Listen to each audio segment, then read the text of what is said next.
Bonjour Patty, donc voici le résumé du 18 septembre, le résumé que j'ai oublié de faire. Donc d'écrire, on va l'écouter tout de suite. C'est la page quoi? C'est la page 12 et c'est le premier dialogue. Chapitre 2. Décrire. 1. Une famille peu ordinaire. Elle est comment, Sophie? Elle ressemble à sa mère? Oui, elles se ressemblent comme deux gouttes d'eau. Elles ont les mêmes traits fins, le même profil. Leur ressemblance est frappante. Oui, c'est vrai. Et la mère, bien que plus toute jeune, est toujours impeccable, tirée à 4 épingles. Elle a beaucoup d'allure. C'est l'élégance faite femme. Oui, elle a de la classe et fait beaucoup plus jeune que son âge. Le père de Sophie, en revanche, s'habille comme un sac. Il se laisse vraiment aller, c'est dommage. Ça ne pardonne pas à cet âge-là. La dernière fois que je l'ai vu, il avait pris un coup de vieux. Le moins qu'on puisse dire, c'est que les parents de Sophie ne passent pas inaperçus. Quel étrange couple. Quant à la fille de Sophie, elle est mignonne à croquer. Oui, je la connais. Elle est jolie comme un cœur. Voilà, ça c'est le premier dialogue. Donc le vocabulaire est assez simple quand même. Il faut simplement faire attention, elle est comment? Elle est comment, ça voudrait dire qu'on parle de quelqu'un physiquement, mais aussi la personnalité, les deux. Bon, elle est comment, Sophie? Ah, elle est sympa, elle n'est pas sympa, etc. On peut parler de la personnalité. Se ressembler comme deux gouttes d'eau, eh bien, c'est comme être des jumelles ou des jumeaux. Leur ressemblance, une ressemblance est frappante. Quelqu'un qui n'est plus tout jeune, ou elle n'est plus toute jeune, hein, c'est-à-dire qu'on commence à avancer dans, pas la vieillesse, mais c'est plus l'âge moyen, on va dire.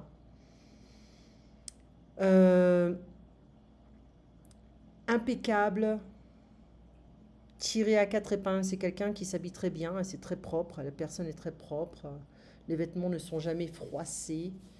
Avoir beaucoup d'allure, c'est avoir beaucoup de style, c'est l'élégance faite femme, c'est-à-dire que c'est une femme qui respire l'élégance. Avoir de la classe, c'est avoir de l'élégance également. Elle fait beaucoup plus jeune que son âge, voilà. Et s'habiller comme un sac, c'est s'habiller, mal s'habiller. Il y a beaucoup de Français qui s'habillent mal d'ailleurs. Se laisser aller, hein, c'est-à-dire on est un peu négligé. Prendre un coup de vieux, c'est-à-dire qu'on a vieilli soudainement, tout d'un coup. Ne pas passer inaperçu, c'est-à-dire qu'on est un peu le centre de l'attention. Mignonne à croquer et jolie comme un cœur, ça on comprend ce genre d'expression. Deuxième dialogue qui est un peu plus court. 2. Une force de la nature. Louis est comment? C'est une force de la nature. Il n'est pas corpulent, mais plutôt trapu, costaud. Il respire la force morale et physique. Il a le visage typique d'un marin, tout buriné, ridé, marqué par le soleil. C'est une physionomie qu'on ne peut pas oublier. Voilà. Alors une force de la nature, c'est quelqu'un qui a l'air très fort, corpulent, un peu trapu, costaud. Respirer la force morale et physique. Le visage buriné, c'est-à-dire qu'il y a des rides qui sont assez profondes. Une physionomie qu'on ne peut pas oublier. Avant, dans le cinéma français, il y avait beaucoup d'acteurs qui étaient comme ça. Voilà, tout le vocabulaire a été expliqué. Enfin, tout le vocabulaire. Il y a du vocabulaire qui n'est pas expliqué. Corpulent, c'est assez large. Trapu, on a quelqu'un qui a un corps qui est assez large, un peu sec aussi, mais qui est assez musclé, assez fort. Voilà, mais qui aussi semble avoir vécu énormément. Donc, on parle d'apparence, mais moi je ne suis pas d'accord. On peut également parler de personnalité. D'accord? Donc ici, on a... donc elle n'est plus tout jeune, elle fait plus vieux que son âge. Tout a été corrigé la dernière fois. Je t'ai envoyé les corrections.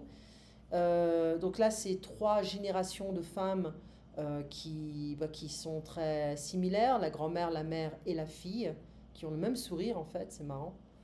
Et là, je t'ai envoyé la résidence secondaire, d'accord?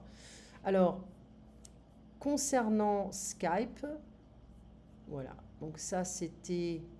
On avait beaucoup parlé également, on avait parlé de la Suède, du fait que la Suède ne révèle pas forcément les vrais chiffres, les choses sont un peu cachées, je pense que c'est négliger la population.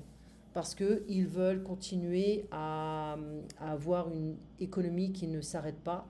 Et je trouve ça un peu dégueulasse d'avoir pour priorité numéro un l'économie. Je comprends, mais en même temps, je trouve que ce n'est pas vraiment sympa pour la population. Alors, la banque alimentaire, on n'a pas forcément ce genre de choses. En France, on a le restaurant du cœur, ou les restaurants du cœur, qui donnent de la nourriture gratuite aux pauvres ou aux personnes qui ont des difficultés financières. Ça peut arriver à tout le monde, et ça peut toucher n'importe qui. Franchement, ça peut toucher n'importe qui. Alors, donc 12 et 13, communication avancée. Page 36-37, certainement de grammaire. Vocabulaire avancé. Alors, on y va. Vocabulaire avancé, je l'ai là. Vocabulaire avancé, c'est la page, je sais plus, 55. On va voir si ça marche. Ça, c'est pas 55, c'est ça, 55. Ok. Donc, en fait, on a le rugby. Le rugby qui est un sport national dans... Enfin, oui, quand même, assez. Derrière le foot. D'accord? Et page 59 pour moi. Ah, donc, c'est pas ça. Donc, ce serait la page 59. 56. C'est un vieux book, livre. 58, 59. Voilà, la consultation, la santé, la consultation médicale, avoir mal à la tête, à la gorge. Est-ce que vous avez mal? Oui, j'ai très mal. Ou est-ce que vous avez mal? J'ai mal au ventre. Faire mal, c'est to hurt someone. Okay? Causer de la douleur. Et le contraire, être indolore, c'est-à-dire qu'on ne sent rien. Ne rien sentir, c'est l'expression infinitive. Mais quand on conjugue ça, on va dire je ne sens rien. Ça fait mal, donc ça c'est tu. Ça te fait mal ou ça vous fait mal. Oh oui, ça me fait mal, ça fait un mal de chien. Non, c'est indolore, je ne sens rien, ça ne fait pas mal. Se faire mal, c'est-à-dire provoquer soi-même la douleur à quelqu'un qui est tombé. Comment est-ce que vous vous êtes fait mal? Je me suis fait mal au pied en tombant. Vous vous êtes fait mal? Non, je ne me suis pas fait mal. Souffrir de quelque chose. Vous souffrez, donc on peut avoir le verbe sans la préposition de. Vous souffrez? Oui, je souffre beaucoup. Tu souffres du froid, souffrez d'allergie, etc. Hein. Non, mais je souffre du dos. Alors, souffrir de la cause de la douleur ou du lieu de la douleur. Le verbe souffrir et le nom souffrance évoquent une douleur persistante et plus profonde que avoir mal, faire mal ou douleur. Les deux termes sont souvent utilisés dans un contexte psychologique, souffrance morale et les souffrances humaines. Être sensible et être douloureux. Ce n'est pas vraiment douloureux, mais c'est sensible. La douleur est légère. Avoir une douleur aiguë, une douleur diffuse. Donc se faire mal, ce mal de tête, c'est une douleur aiguë, comme un clou dans la tête. Quand on voit que quelqu'un a un problème de santé, on peut demander, vous vous sentez mal, ça ne va pas, qu'est-ce qu'il y a, qu'est-ce qui vous arrive? D'accord? Voilà. Alors, qu'est-ce qu'il y a? Je me suis fait mal. Où est-ce que vous avez mal? J'ai mal à la main. Est-ce que vous vous êtes fait mal? Comment est-ce que vous vous êtes fait mal? En jouant au tennis. Est-ce que c'est une douleur aiguë? Non, c'est une douleur légère. Donc ici, on a ça. Hein, tout est ici. D'accord? Une douleur aiguë ou alors une douleur légère. On peut s'amuser. On n'a pas forcément besoin de suivre cette théorie. Est-ce que c'est très douloureux? Non, ce n'est pas très douloureux. Ou alors non, c'est assez léger. Est-ce que ça fait mal? Non, pas trop. Vous ne sentez rien. Si je sens quelque chose, si c'est douloureux. Elle s'est fait mal au pied en courant, à l'épaule en bricolant avec un marteau, au dos en portant un sac trop lourd, aux yeux en travaillant trop longtemps sur un ordinateur, au cou en tournant brusquement la tête, au doigt, bricolant avec un marteau. Ça arrive. Elle a mal au dos. Le dos lui fait mal? Oui. Je souffre de la chaleur, j'ai chaud? Non. Elle se sent mal? il ne sent pas bon. Non, c'est faux, c'est pas la même chose. Ça me fait un peu mal, je souffre, pas la même chose. C'est sensible, ça fait très mal, pas la même chose. Il souffre beaucoup, il a très mal, vrai. Elle s'est fait mal, on lui a fait mal, c'est différent. D'accord? Il faudra continuer ce livre, il est bien, il est vraiment bien. Et je pense qu'on avait un peu de grammaire, je n'ai pas écrit grammaire, je pense, on va voir ça. Grammaire avancée, on va tenter notre chance. C'est pour ça que j'écris, parce que ben, je ne me souviens pas trop, parce que j'ai trop de cours à donner. On va voir si c'est le bon. Et ça serait donc la page 36, 37, que l'on n'a pas expliqué, mais 36, 34, 35, 36.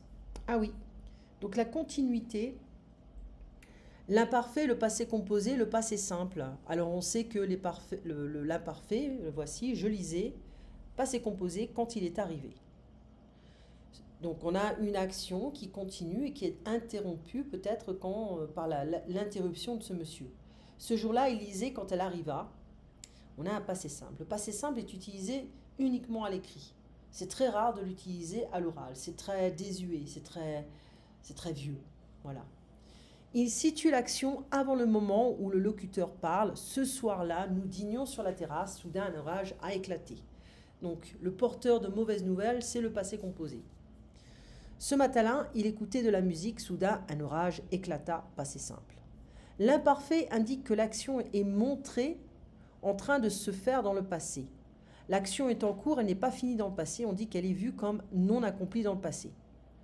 Hier, je lisais quand il est arrivé. Nous dînions sur la terrasse. Soudain, un orage a éclaté. Donc l'imparfait va souvent interrompre, pas toujours, mais souvent interrompre l'imparfait. Le passé composé et le passé simple indiquent que l'action s'est produite et s'est terminée dans le passé. Elle s'est vue comme accomplie. Nous dînions sur la terrasse, un orage a éclaté. Nous dînions sur la terrasse, un orage éclata. Le passé composé est utilisé à l'oral ou à l'écrit dans les journaux et même dans la littérature moderne. Le chef d'État s'est éteint à l'âge de 92 ans. À 18 ans, j'ai quitté ma famille, mes amis. Le passé composé peut avoir une autre valeur. Okay, l'action est accomplie, c'est un temps qui est assez sec, qui n'est pas très émotionnel. Voilà. Le passé simple, je ne sais pas si tu l'as étudié avec Céline, mais est utilisé surtout à l'écrit dans les textes narratifs. Donc c'est comme un passé composé, imparfait, c'est un mélange des deux en fait. Des récits, des contes, des biographies, des textes historiques. Une épidémie terrible s'abattit sur toute la région. Christophe Colomb partit pour les Amériques sans le savoir. François Mitterrand fut réélu en 1988. Jules César battit les Gaulois à Alésia. En fait, il a battu Vercingétorix. Il fit prisonnier leur chef Vercingétorix qui l'emmena en captivité à Rome. Voilà. Alors, ça c'est fait. C'est abattu. Donc il faudra qu'on refasse un petit peu. Je vais mettre ça sur la transcription. Et puis, on essaiera de voir si l'imparfait est vraiment complètement compris, le passé composé aussi. Et puis on parlera brièvement du passé simple. Passe une très bonne soirée, Patty. On se voit donc vendredi. Finalement, tu as tous les enregistrements maintenant. À très bientôt.